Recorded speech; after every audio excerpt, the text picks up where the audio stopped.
मैनपुर जंगल में बहुत सारे जानवर एक साथ रहा करते थे। हाथी, घोड़ा, बंदर, कुत्ता, शेर, गधा और भी कई जानवर यहां रहते थे। इन सब जानवरों में गप्पू गधा जो था वो बहुत ज्यादा आलसी था। इतना आलसी कि वो दूसरों का क्या, अपना भी कोई काम करना नहीं चाहता था। गप्पू गधे के दोस्त लक्की कुत्ता और गुल्लू बंदर उसे कई बार ये बात समझा चुके थे, लेकिन वो किसी की नहीं सुनता था। आज फिर लक्की गप्पू से बोला, अरे गप्पू गधे, तुम इतने आलसी क्यों हो भाई? तुम्हारी तो ई हालत है कि अगर कौनो तुम्हारे मुंह में खाना ही लाकर डाल दे तो बस तुमको ऊ ही चलेगा। गुल्लू बंदर बोला, लकी सही कह रहा है, ऐसा कब तक चलेगा?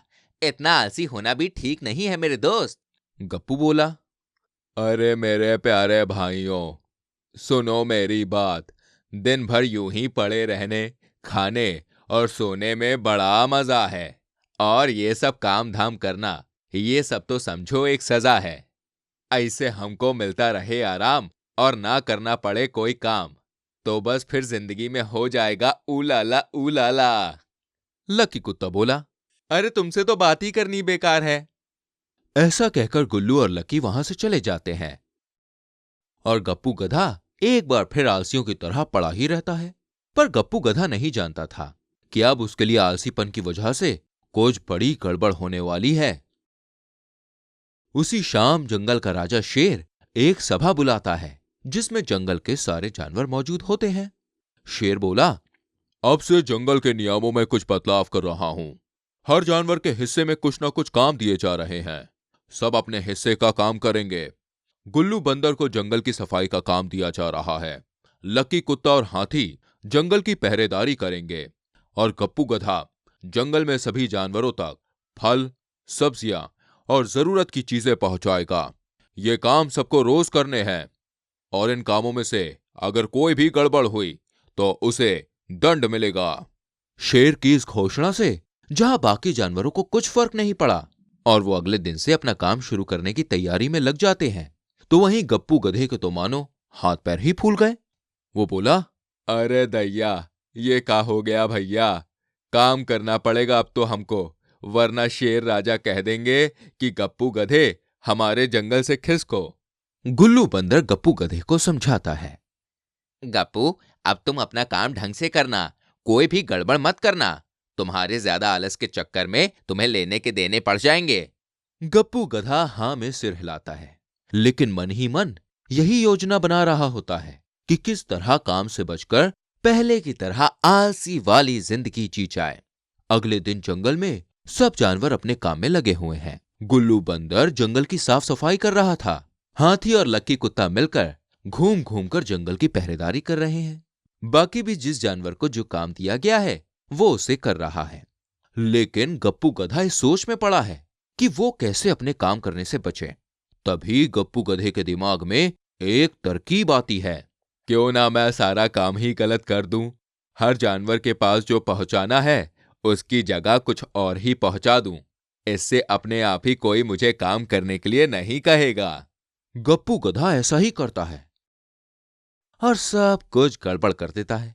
शेर को जब ये बात पता चलती है तो वो उसे समझाता है और आगे से ऐसा ना करने के लिए कहता है। गप्पू गधा शेर से माफी मांग लेता है, लेकिन वो मानने वाला कहां था।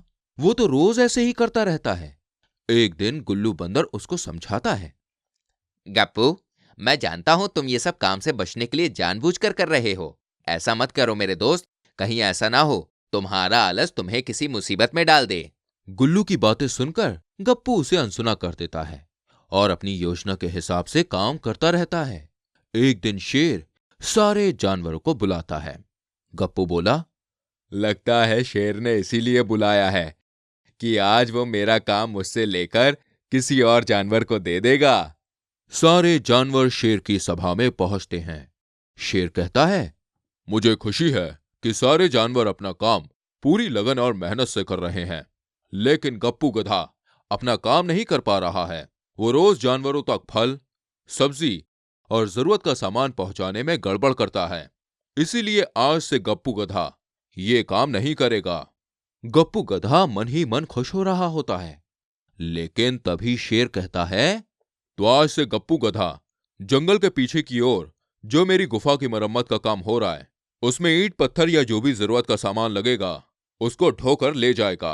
ये बात सुनते ही गप्पू गधे की खुशी दूर भाग जाती है और उसे समझ में आ जाता है कि ज्यादा आलस करना और काम करने से बचने के लिए ज्यादा चतुराई दिखाना अच्छा नहीं है। इस कहानी से हमें ये सीख मिलती है कि आलस छोड़कर मेहनत करें, वरना एक ना एक दिन मुसीबत में पड़ जाएंगे। अच्छी लगी कहानी? जल्दी से हमारी वीडियो को लाइक करें और शेयर करें और ऐसी और कहानियों को देखने के लिए चैनल को सब्सक्राइब करके बेल आइकन प्रेस करें ताकि आपसे कोई भी कहानी मिस ना हो। मिलता हूं अगली कहानी में, तब तक के लिए अपना बहुत ख्याल रखिए।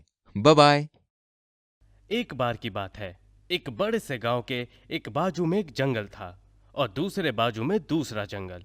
एक जंगल में सोने के जानवर थे तो दूसरे जंगल में साधारण जानवर थे। लेकिन दोनों जंगल के जानवर एक दूसरे के बहुत अच्छे दोस्त थे। वो सभी अपने अपने जंगल के थोड़े ही दूर जाकर एक दूसरे से मिला करते थे। साधारण जानवरों को सोने के जानवरों से बहुत ज्यादा लगाव था क्योंकि वे बहुत खूबसूरत दिखते थे। उनको लगता था कि हम भी इनके जैसे ही खूबसूरत होते तो। एक दिन सभी जानवर अपने अपने जंगलों के बाहर मिलने गए थे। अरे दोस्तों, हम सब इतने अच्छे दोस्त हैं, पर हमने अभी तक एक दूसरे का जंगल नहीं देखा। क्या कहते हो, एक दूसरे का जंगल घूमने जाएं? सभी को ये आइडिया बहुत पसंद आता है। साधारण जानवरों को ऐसा लगता है कि अगर ये जानवर सोने के हैं तो इनके जंगल के फूल, फल और पत्ते पेड़ भी सोने के ही होंगे। वो सोने का जंगल देखने के लिए बहुत उत्सुक हो जाते हैं। अच्छा आइडिया है, तुम्हारा जंगल देखने में हमें बहुत मजा आएगा।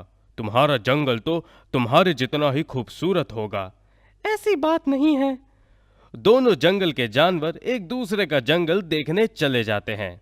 सोने के जानवर साधारण जानवर के जंगल में जाते हैं। वो देखते हैं इनका जंगल बहुत खूबसूरत होता है।